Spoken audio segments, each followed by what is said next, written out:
My name is Jed Wheeler and this is my A2 Advanced Media Portfolio Evaluation.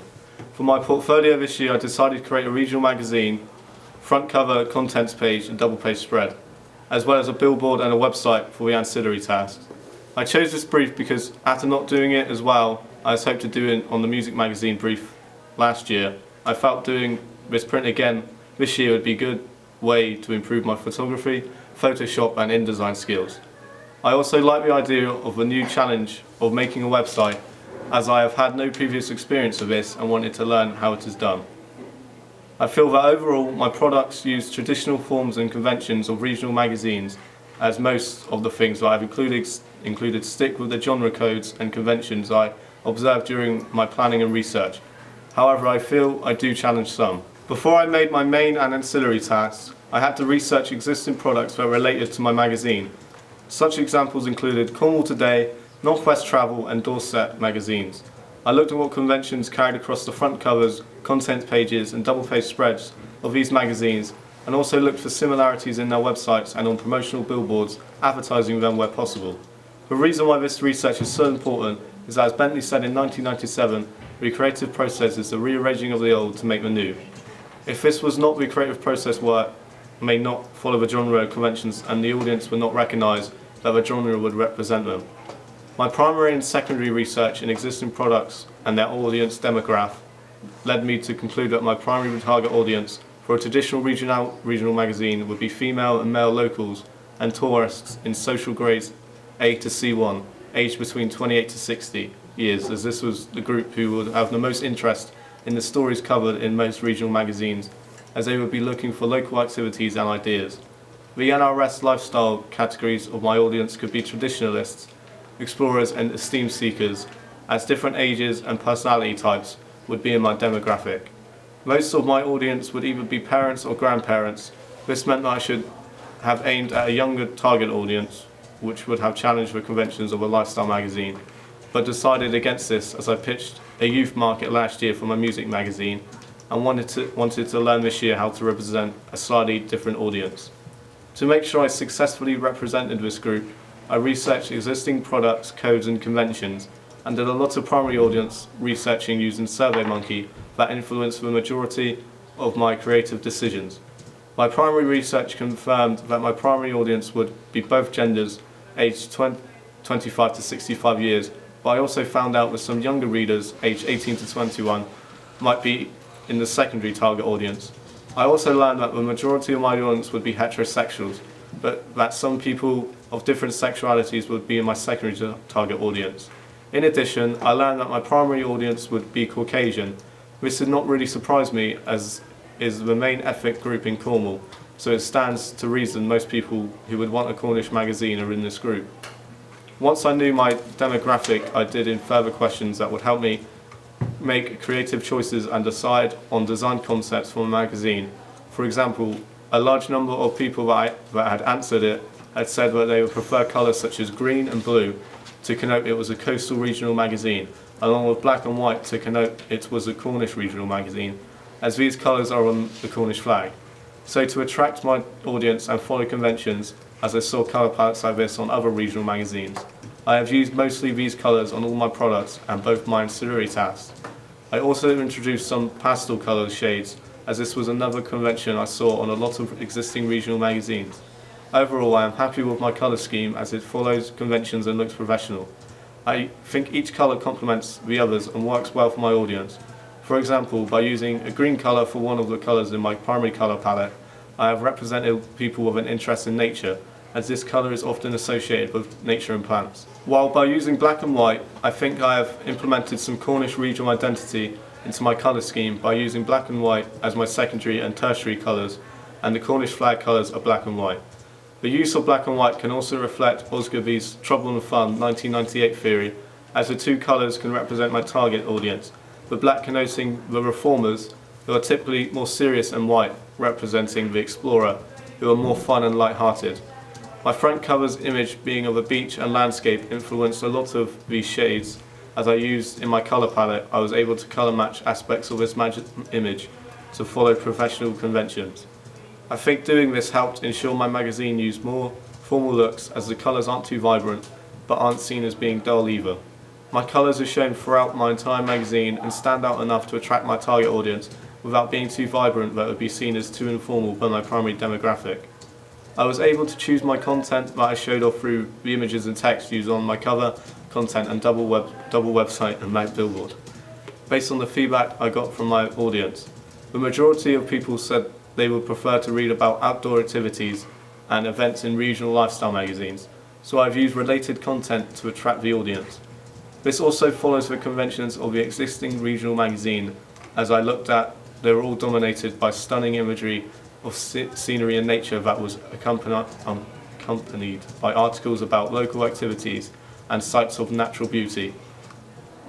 This also indicated they wanted to see stories on eating out, the arts and photography, so I also tailored my content to match these needs by including all of this on the areas of the cover, contents, website, and by basing my double-page article on photography competition of natural Cornish scenes.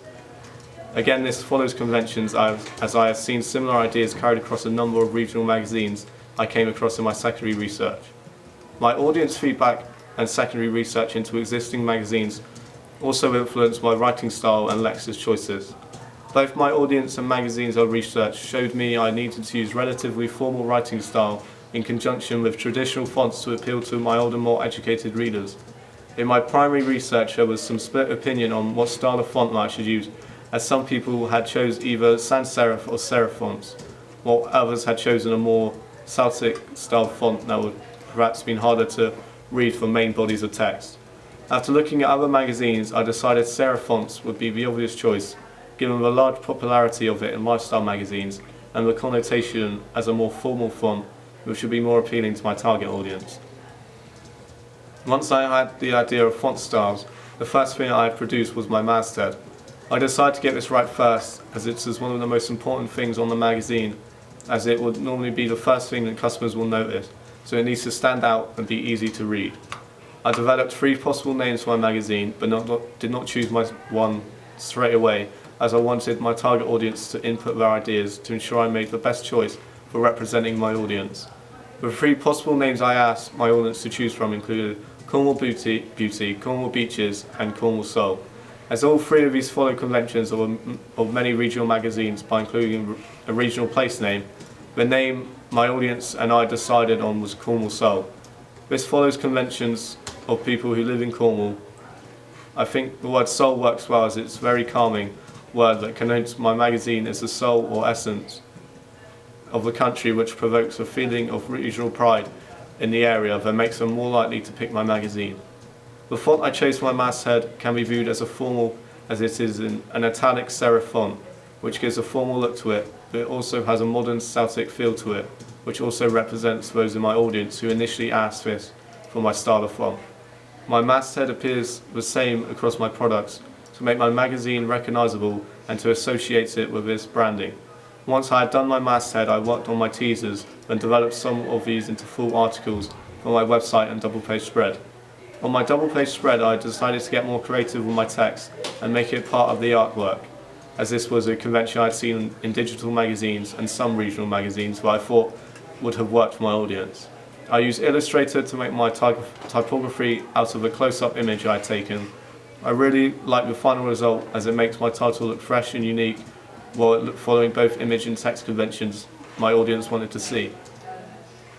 When it came to imagery, my audience feedback was unanimous. Everyone wanted to see beautiful professional images of a natural world in the county, so my job was to do a lot of that landscape and nature photography to get the images my target audience wanted to see that also followed the conventions I had seen in other regional magazines. Last year, my portrait photography had not been great, so I was nervous about getting my images right this year. I did a lot of online research into landscape photography using natural light and learned what equipment would work best. It took a number of months to get all my images. I had to go when the weather and light conditions were right and at the times when I could get lifts to the locations, as I do not drive and public transport is not reliable apart from during the tourist season. For my front cover, I took a lot of different landscape shots without people in, as this was the convention I had seen in other professional regional magazines. The one I eventually chose to go was a long shot of Rock Beach in the winter afternoon without people in, as this was a convention I had seen on other professional regional magazines. The one I eventually chose to go with was a long shot of Rock Beach in the winter afternoon sun, as I thought the colours looked chilly and breathtaking and would also be a good starting point for my overall colour palette. I used filters and experimented with different focus techniques to get the dramatic shadows and reflections I wanted overall. I think my cover follows conventions and looked professional. This gave me renewed confidence in my ability as a photographer, and after a few more successful shoots, got a collection of excellent images from my other pages that were right for my genre and audience. On my contents, I used a close-up of the flower Padstow Pride, as this shows the region off along with 4 Cornish landscape images, 2 long shots and 2 close-ups. On my double-page spread, I did my article about a pretend reader's photographic competition, as this gave me the opportunity to show off my photography skills further, including a long shot of a fishing boat, another dramatic beach landscape, and a close-up of flowers. On my website, I carried on with similar themes using 12 more original images I had captured around the country. On my billboard, I used a winter sunset image I had taken of the Rock estuary. What I like about this image is the way I've captured the sunlight reflected in the rock pool in the foreground. I think my audience will really be drawn in this natural sight, as it connotes my magazine will be full of high quality images of places they love to visit or want to find out about. My primary audience feedback also helped me a lot concerning what my page layouts should look like. Most people claim they would like images as a key part of the layouts, and that we would like a formal yet creative feel. On my cover, I have tried to follow the common layout conventions of regional magazines closely. I have used a large masthead that fills the top quarter of the page to stand out and to attract the target audience. I have positioned my teasers around the sides of the image to draw the audience to the image. The fonts I use are bold and big enough to stand out for the reader, while not big enough to make the masthead look small. The layout is formed to make the image the strong point of the cover, which will both appeal and attract my target audience. Comparing the layout to actual lifestyle magazines based in Cornwall, my front cover did look up to a professional standard, as it looks formal and nature focused, which suits the target audience demographic. While creating my contents page, I felt like I needed to make it look professional, but also needed it to stand out creatively as something fresh and new compared to competitors. I used a landscape double-page spread layout theme, which could be viewed as breaking some common conventions, as there are a few magazines that will often use a single page for a contents page. I did not want to follow conventions by having one image cover on both or one of the pages. I wanted a younger, fresher, more artistic feel to my contents pages, and created this by creating interesting shapes out of the main image on the left page, and by including 4 minor images and a close-up of myself for the editor's comment on the right page in a creative formal layout. On the left page, I have used one main image alongside the features of the magazine, which takes up the majority of the page, and on the other side I have featured an editor's note, a common convention of the regional magazines that I have researched, and contact and competition information. I think my page looks creative and sophisticated, unlike the way there is blank space but the page does not look as though any space is wasted, as even the blank space looks relevant to the fresh design. My double page spread uses a different layout compared to most of the ones I had looked, as text is not the main focus. The images that relate to a photography competition theme are. Having 3 images dominating the 2/3 of the page give the page a more minimalistic look to it, which breaks conventions of a double page spread but works for the overall theme of my magazine, as my audience said they would be attracted by images from around the country. I have included some text, but it is columns and text boxes that make the positioning of it complement the images and not distract from them as the main focus. I'm really proud of my layouts for the main tasks, as I think they complement each other, follow conventions, and give the audience a new product they will want to read that stands out from competing brands by looking more artistically creative in terms of design. My billboard layout returns to a traditional style of my cover. This follows existing conventions of billboards created to promote regional magazines. I've also followed conventions by including an image of my product, the web address, information about when the magazine is on sale, and some other text concerning the quality and genre. My website follows the layout style of my products, while also conforming to website conventions, by being easy to navigate and logically laid out with a header, main body and footer containing the expected text and links, images and copyright information. I think my website layout fits the style of magazine as it is dominated by images, using background colours that fit the magazine colour palette and overall does not look too cluttered by text.